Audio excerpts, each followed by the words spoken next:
You're listening to the newest episode of Life Equals Choices, Choices Equal Life, with your host, Kim Over. This is Kim, and welcome to the 43rd episode of Life Equals Choices, Choices Equal Life. And today I have a very special guest, Denise. Denise Daub. Denise is a lot of things to me. She started as my brother's girlfriend, then she became my brother's wife, then she became my friend, then she became my business partner, and I have no one in my life that I depend on more than this. So, she's very special to me, and she's recently accomplished a major milestone in her life, which allows her to now do the work that she's been wanting to do for a very long time. So I have her here to tell you about her accomplishment as well as the work she's getting started. So Denise, thanks so much for joining me. Thank you, Kim. I'm happy to finally be on your podcast. I would like for you to start by telling us a little bit about yourself, where you're from, the work that you do, the hobbies you have, that kind of thing. Okay, so I'm originally from New York, the Bronx. At age 40, we moved to Pennsylvania. We moved here. We have a house here. That is the time when Kim approached me about helping her with her business. I moved here. She moved to Chicago at about the same exact time. I try not to take that personally. Yeah, so she asked me this. At the time I was just doing volunteer work at the school. I continued to work for some people in the Bronx virtually. Being she's in Chicago and I'm here, it was going to be all internet based. And basically that's how I started doing work with her. And eventually I started doing my own work for other people virtually. And that's where I'm doing now for the last, I would say it's going on 15 years now, I think. If I had to sum up your professional life in one word, I think I would say self-taught, because there's been many things that I've asked Denise to do that she said to me, I don't know how to do that. She'd call me and she'd say, I figured it out. And that's the kind of person that Denise is. She is completely a problem solver and a self-starter and an initiator. And she's the kind of person I know every business person would like to have in their life, but she's all mine. I don't want to share her. But now she has a business of her own that she really wants to do that's in a different direction. Let's start with your accomplishment. Can you tell us about your struggle and final victory? Most of my life, I have struggled with weight problems. I would say I was an overweight child, probably, I'd say maybe 12, 13. I lost a substantial amount of weight at that time. I can't remember, but it was enough for me at the time. It was probably 25, 30 pounds. Got into my late teens, was thin and stayed thin until probably my early 20s, and then went back to struggling with my weight again. So I would say from my early 20s on, it's been a struggle. It's something I've battled most of my life. I've gained, I've lost. Haven't really lost real substantial weight and never had real long-term weight loss. So that has been a struggle. And I have always said that when I beat this and when I get this weight off would probably be the biggest accomplishment in my life. And I have succeeded to get more than half the weight that I wanted off this year. I started February 1st, and I decided that this COVID wasn't happening yet. So I just kind of started and was working on it. And then when COVID happened, I realized that this can go one or two ways. I can really work on this, being that I'm in a situation now where going out to eat's not an issue. Shopping, you not have that external environment inside, going on anymore, because you're not getting together with friends. So I thought this could go one way or the other. I can either go all out and gain more weight, or I can really work on it. And so since then I've been working on it, and I've lost now almost 60 pounds. 60 pounds. I'm almost at 60. I'm literally 56 pounds, if you want the exact number right now. I like to say amazing. Almost 60 better than 56. So. That's amazing. Can you tell us how you did it? First of all, the regular question everybody wants to know, when you lose that much weight as fast as you did you have surgery? No, I didn't have surgery. And if you look at the average 5 to 6 pounds a month, which is healthy weight loss, it's not fast, it's not drastic. What I did was I just ate properly, shopped for the right foods, and made sure that they were in the house. And of course, I exercised. So I did exactly what you're supposed to do. I do have a support group. It's a spiritual group at my church, and that has made a huge difference because I think that's a huge part of this kind of journey. I think for me anyway, I find doing it alone is just too lonely. It's a lonely job, losing weight, and having people around you, whether a friend, a group, or a coach to help you with it is really important. And I did get that support from my fellow churchgoers, our weekly group. So is the group specifically for weight loss? Is that what everyone is focused on, or does everybody have their own thing that they're doing? It's called First Place for Health, and it is specific to weight loss to an extent. There are people in our group that are not necessarily wanting to lose weight. Some of them have lost the weight already. It's just about health, and their view is your health is 4 parts. It's mental, it's spiritual, it's emotional, and it's physical.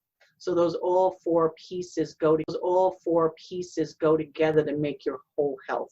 All of those parts are important. I started the group in 2018, and it started out as a way for me to just get some community and get back involved in the church.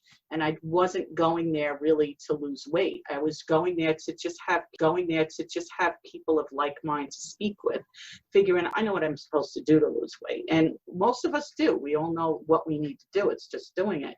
But it became so much more. And as I grew with it, it also helped with the weight loss. But again, I worked on the spiritual and emotional. And I felt like all my life I've trans, and not once did I ever work on the spiritual piece.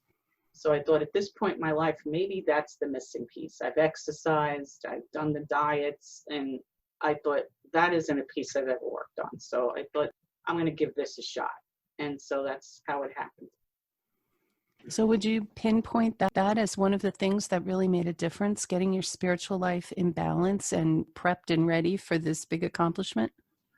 Yes. When I started the new year, I remember wanting to not do this whole gonna lose weight this year. I just didn't want to do that again. So I did the thing that was going around was pick a word. Decided that I was going to use the word commitment. And what my thought was I was going to use this word commitment in terms of business, I wouldn't say starting a new business, expanding my home-based virtual business into marketing a little. And what ended up happening is I went to a retreat at the end of January that First Place for Health put on. It was called Body and Soul. And it involved exercise. They have a piece to First Place for Health. It's really separate, but it's part of the whole health thing. So they came together and they did this. And it was just exercising and workshops all weekend. And I went and I get there and there's no TV in the room. And I thought, oh my God, no TV in the room. And I thought, oh my God, no TV in the room. What am I going to do? So I found myself having a lot. And I actually went a day before. They had a special where you can go the day before registration and get there and acclimate yourself and have alone time. So we had a discount and we did that. There wasn't very many people there. So we had the place to ourselves pretty much. And it was really kind of awesome to have the alone time. You can be home and know you need to spend some time alone, but it just doesn't work out really, especially if you're living with other people. Phone rings, things happen. And there I found myself working on my Bible study, reading and thinking.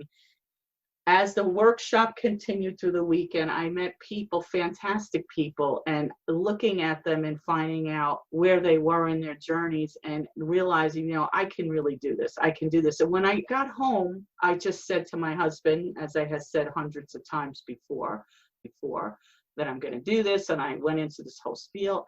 And I know he was nodding his head thinking, yeah, okay, we'll see. And I just started and I just kept going with it. And that in itself, that's how it happened. And I'd like to believe that I was touched there. I think that something happened there. It could be just it was the right time to happen. And this was the time that it was supposed to happen for me. I feel like I've been on this journey and there's a reason for the journey. And that journey that I've been on growing led me here. I wasn't supposed to lose weight before this time. There's a reason why it's happening for me now. Do you know what that reason is? For me now. Do you know what that reason is, or you're just saying there is one? I think that I feel that for what I would like to be able to do, I know I needed to go through this journey to learn what I've learned and to be able to help people. As much as I'd like to be younger, I think it was an important piece to have this 30-year struggle to be able to share with people and help people. I've gotten to this place in my life where I really believe that things happen for a reason. You're where you're supposed to be. I really believe that now. I don't think I believe that. I know I didn't believe that when I was a lot younger. And it takes a while. As you grow, you learn, and then you're able to share. So that brings me a perfect segue to what is it that you want to do to help others? So you're starting a new business. What are you looking to do? How did you get to this point? And maybe you could even start with, what was your passion from the time you were in your teens that led you to wanting to do this? I know you've told me about that in the past. It's a hard thing to share because you wonder how people are going to view you, and I decided I don't care anymore. At the age of 16, me and my mom joined a gym, so we're talking early 80s. This is when gyms just really came into being, that became a big thing. People were going to the gyms. It was a little private gym. It was a small gym, and I couldn't join it myself because I was only 16. So my mother joined with me, and this is back when you wore bodysuits and leg warmers and all of that stuff. And I remember being in the class, and there was a girl, and I think of her often. I know what she looks like, but I can't think of her name. And I remember her doing an aerobic class and thinking she wasn't skinny. She wasn't like what you would think. She was definitely in shape, but she was built really curvy. And my whole life, I have always, despite my weight, I have always been a member of a gym. I've always worked out. I've always tried to do the right thing with my food, but that's always been a struggle. But the working out and going to the gym is something I've consistently done. I've had times when I didn't go to the gym for a while, and then I'd go again for a while, and then I'd go again. So it's always been part of my life. And I decided when I was at this retreat in January, I have been thinking about it for a long time. And anytime I think about what I really want to do, that's it. And I come to a conclusion that, and it was a hard one to actually acknowledge, but I do believe that it is the reason why my weight's been a struggle, is because it was fear my whole life that kept me overweight, because nobody's going to take an aerobic class or hire a personal trainer that's overweight. You have to be an example. It's like going to a doctor when they're telling you to lose weight, and you're just not going to take somebody serious. And I believe, as much as that's something that I've always wanted to do, staying overweight, if I stay overweight, I can't do it. It's a security blanket. It's a way to stay where I am. I also have been discussing this for about the last year with somebody about the people in our church. And that also kind of led me into this whole doing some exercise, getting into personal training, and possibly helping older people, because I believe older people are going to be more likely to go somebody who's a little older. I'm going to be 57. Somebody in their 60s, even 50s, are not going to relate to somebody in their 20s and 30s as much as they would somebody older. And having to have done it, lose the weight and take on that challenge at this point in my life is also something that I think would recommend me. So I've decided that I want to go through with that, and I'm a certified coach with Academy of Choice. So I have been playing with coaching. I do some coaching with some people already, but I want to take it more in depth and really do more with it, because now that I feel I have this behind me, I'm still working on it. Bottom line is, I'll always be working on it. It's never going to be something. So I feel that I can definitely offer something to people now at this point in my life. Well, I would agree. 60 pounds in a year is pretty impressive. Even if it's 56, it's still pretty darn impressive. I'll be to 60 by the end of the month, for sure. That's right. You've done it, and you're continuing to do it. and you haven't had that relapse that you've had before. I know you've told me many times you have this amount of weight that's comfortable to lose, 25, 30 pounds. And then when you hit that, you gradually creep back up to where you started, and sometimes even more than where you started, which is very common in coaching because people have these mental set points, which is why losing weight is mental and emotional. You talked about the fear, that's emotional. You talked about spiritual and, of course, physical. You can't let go of the physical part, of course, that's part of it. I'm wondering, in your coaching programs that you learned when you were on your retreat, the physical, the mental, the emotional, and the spiritual, will all of that be a part? Yes, I'm still working on the actual coaching program, but yeah, because all those pieces are total health. You can't just address the food, the physical, and even the emotional without touching on the other ones, the spiritual and the mental. You have to address all four because they're all total health. I'm kind of working through the program. I'm working on what the process is. Spiritual could be religious, could be whatever it is you want it to be, a Bible study. Everybody has that piece usually as they're working in their lives. They have that piece.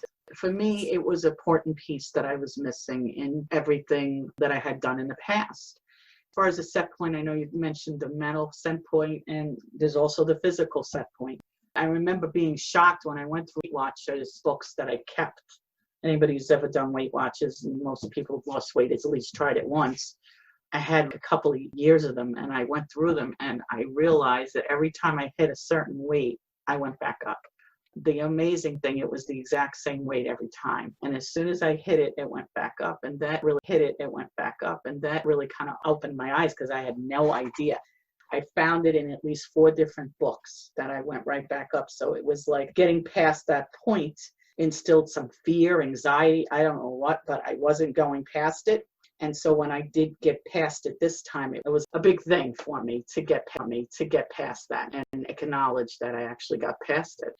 Losing the 50 was a big one. You know, there was quite a few of them. And that's one of the things that I realized there was a lot of these amazing things that happened along the journey. You know, they say, I got to enjoy the journey because that's what really it's about. And there were these special moments that I just move on, and I realized I wasn't acknowledging them. And I realized I needed to really sit and think about them. And some of them made me cry and get emotional and acknowledge them because they are a big deal. And just like it's not a big deal, it's just not a good way to keep motivated. Have to acknowledge it. If you could say that there's any drawbacks to doing this, what would you say they could be? Have you experienced anything negative? I've kind of had a little bit of the hint of the friend thing. I won't say jealousy. That's not the right word. I've had a little bit of that. I'm not sure if I'm just feeling something that is something that can happen. I don't believe it's really going to happen with the friends that I have, but I don't know. Drawback, honestly, I can't really come up with a drawback. I had an issue with my clothes not fitting, and of course that sounds like an amazing thing, and it is, but it did induce fear and anxiety. I realized, that is something that you have to be prepared about because change causes fear. And it caused anxiety for me. And thankfully, I recognized what it was with some help and didn't let it derail me. How did you get through those fearful, anxious times? Talking to somebody was very important to me, namely you. You helped me get through that. And I did talk in my spiritual group about it because you don't realize it is all good stuff. Some people who don't struggle with weight could not understand why. My daughter was like, why? It's a great thing, but it's different. It's different. This is over 30 years of struggling. And now I'm in a place where I can go to my closet and nothing fits me. And that kind of put me in a little scary place. Another thing was getting rid of all my clothes. I never did that before. Anytime I lost weight, I'd hold on to those things just in case was a mantra. Though I didn't say it consciously, I'm pretty sure subconsciously it was this, what if you put on weight and you have nothing to wear? Well, that's just not an option. If it doesn't fit me and it's too big, I got rid of it. if this happens and I start to put some weight on, I want those clothes to be tight and I want to feel it. And I want to know that I have to go out, feel it. And I want to know that I have to go out now and buy a larger size. So I realized getting rid of those clothes was really, really hard. Even my husband at one point said, do you really think you should get rid of them all? And so when I explained how I felt about it, he says, no, you should get rid of them all. Because then he understood. It's a security blanket. Because if you have those clothes there, it's always like, well, if I gain a little weight, it's no big deal. Again, it's also part of the journey, and maybe some people won't go through the fear. I tend to think if you have a lot of weight and you've been with it for a long time, it's definitely going to be part of your journey. And being prepared for it and know it's going to come is something that's good to do too. And that's something, a coach can help you work through. Somebody to be accountable to and somebody to speak to. As a coach, I would like to say that I recommend coaching. Now, that sounds a little self-serving, I know, but you started to allude to the way that some people could be jealous of your success.